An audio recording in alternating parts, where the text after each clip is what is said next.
Hey Sagelings. Well, I came up with a tag of my own and I posted it on my um, YouTube Pagan Community Facebook group. And it is Top 10 Weird Things Pagans Do.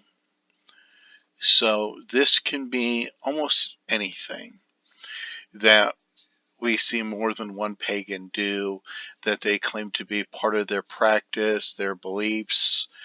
Um, this is not meant to bash their beliefs. It is just something that we find different and odd, and we just can't make sense of it. So please do not think that I am insulting your beliefs, because that is not the intention of this video. Number one is Star Child, Star Seeds, and Indigo Children.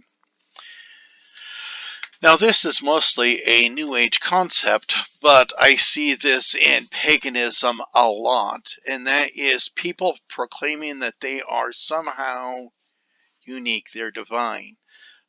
Star Child, Star Seeds, there is some type of alien influence in their biology which makes them slightly more advanced than us Joe Blows here down on Earth. I find that to be kind of odd that they do this because of number two. And number two is the fear of labels. Now, in so many pagan groups that I have interacted with, there are lots and lots of people that hate labels. Don't label me, don't label this should not be labeled, it is mine and it's unique, blah, blah, blah, blah, blah. But these people are afraid of adjectives because I'm just asking them, could they describe their beliefs or something about them so that I can understand where they're coming from? Such as, adding the simple word as Celtic. So are they Celtic? Are they Norse? Are they Strega?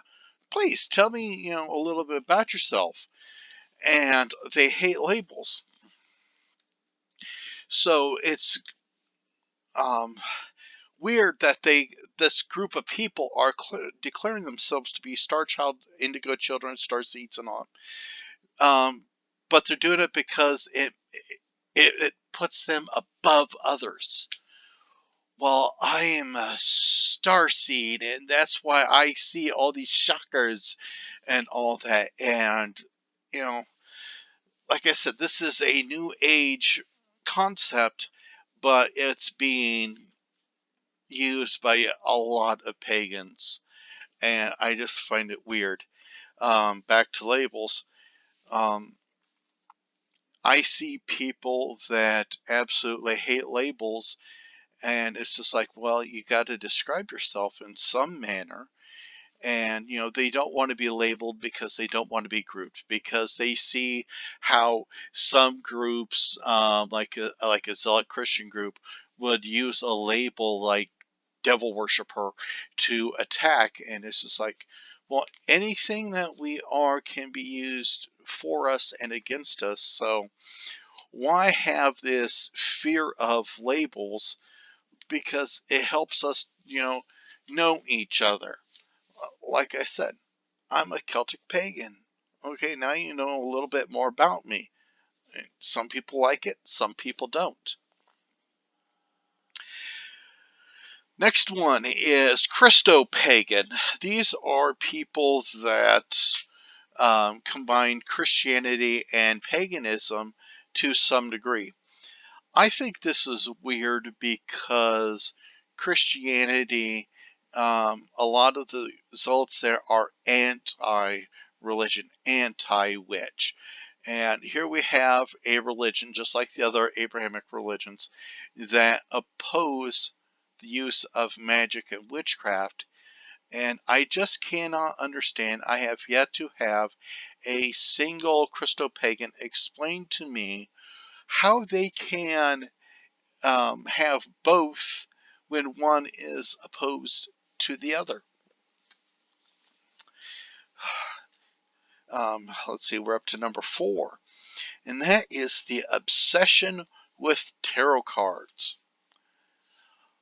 You know, being on YouTube as much as I am, I see a lot of people using tarot cards. There are people that are constantly unboxing tarot cards, and they have like 20, 30 cards and sets of cards. And, it's just like, why? Um,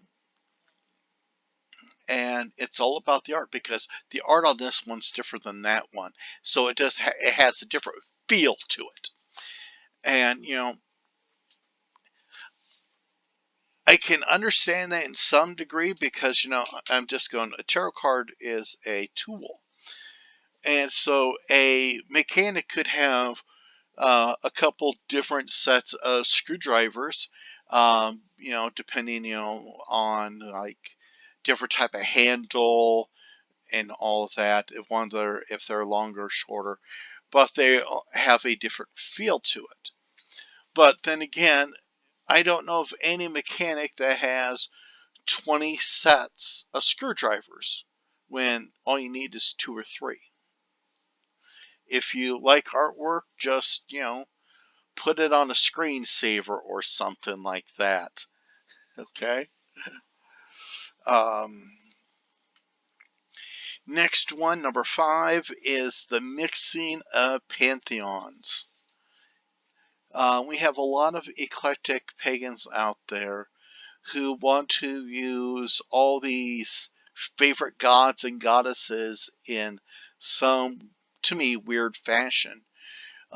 It's like taking the Norse gods and then going, well, I like Athena too, so Athena's now in that pantheon, and let's go something a little bit different, Baba Yaga for the Slavics, and add in that to the Norse belief grouping, and then try to come up with a logical reason why Athena is working with the Norse gods.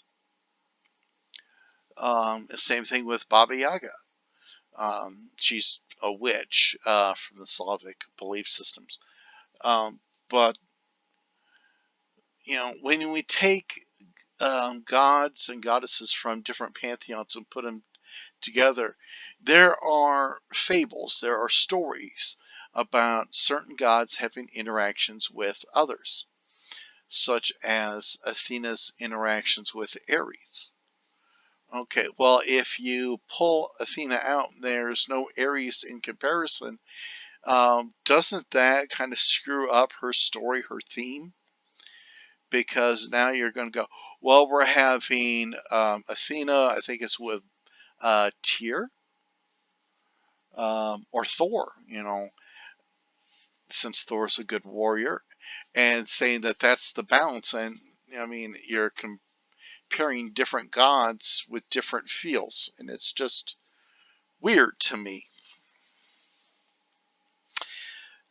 Next weird thing is their fear of unity.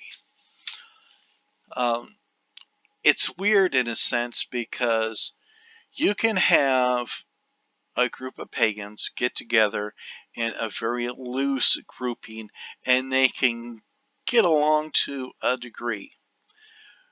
But the moment somebody tries to unify to create a stronger, better pagan community, all of a sudden it's like their defenses go up, and all of a sudden, instead of working together, they are now kind of separating each other. They're literally going to tear themselves apart because one person put up an idea of unifying just a little bit more.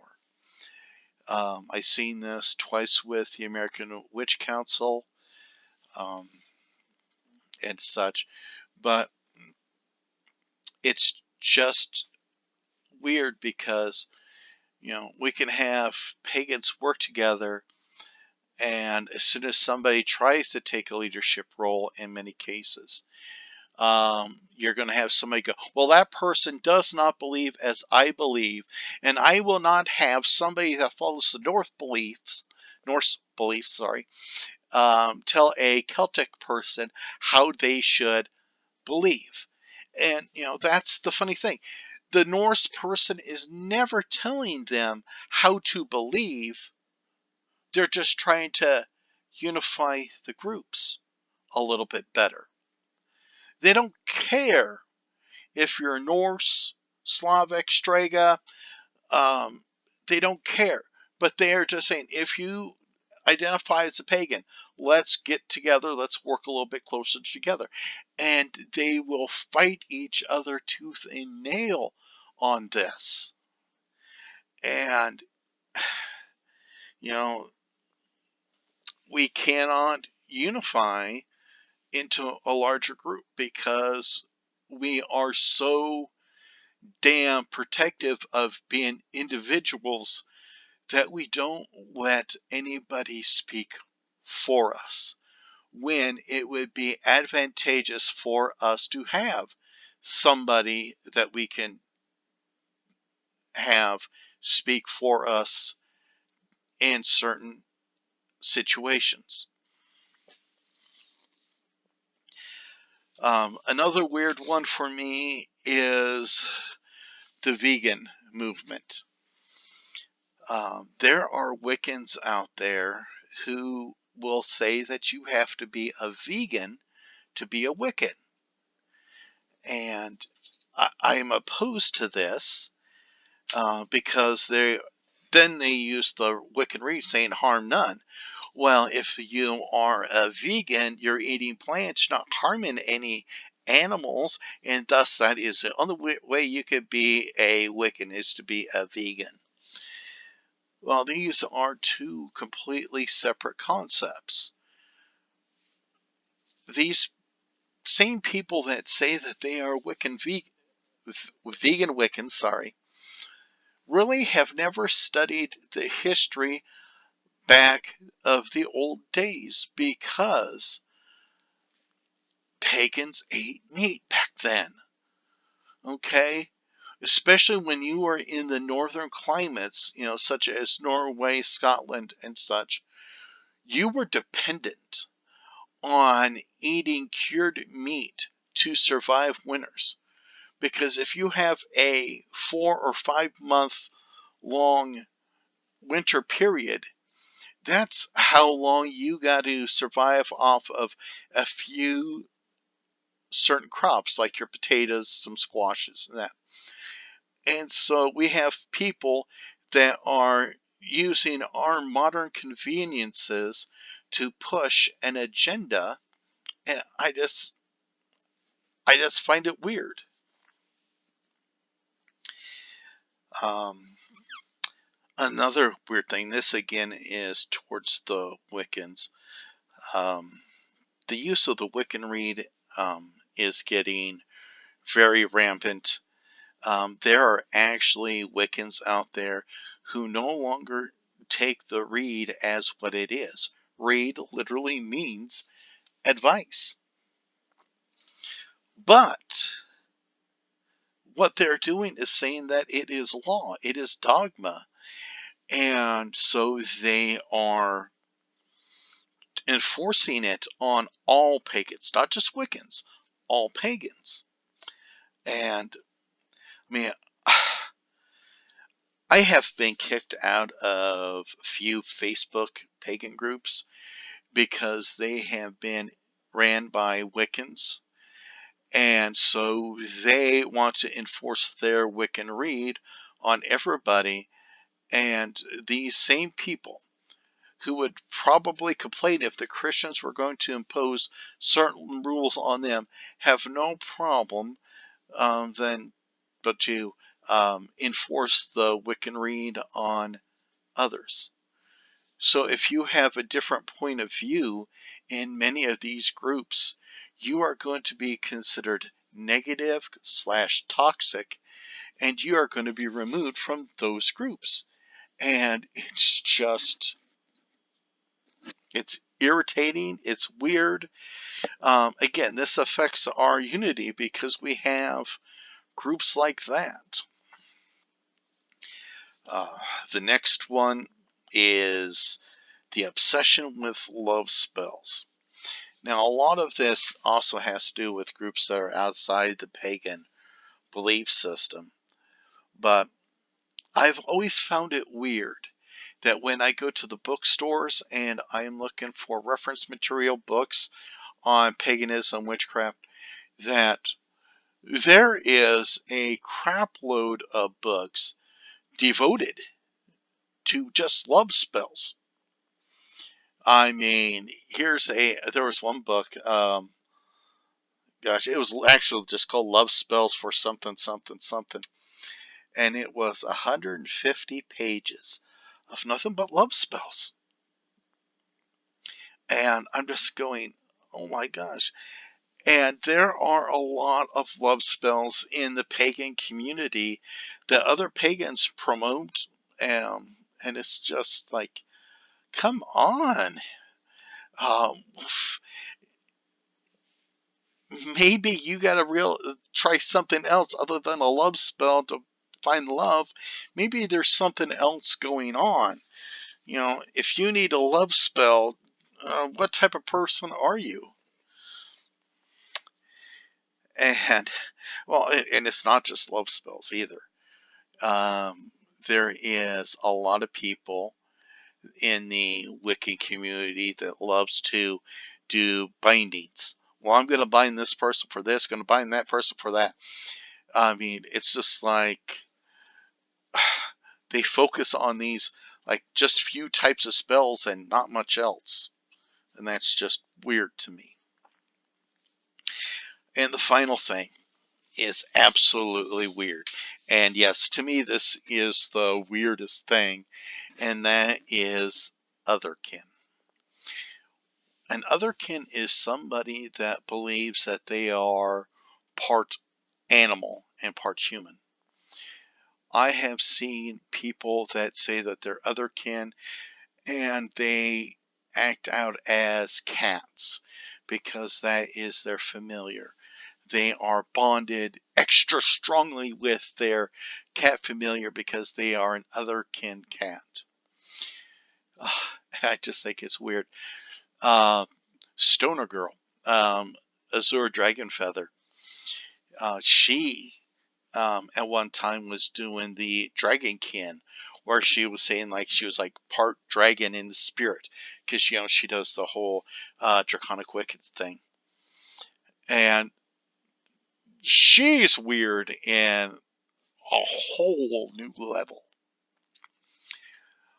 Um, Gosh, okay, honorary number 11 on my top 10 weird things of paganism would have to be Azura Dragon Feather.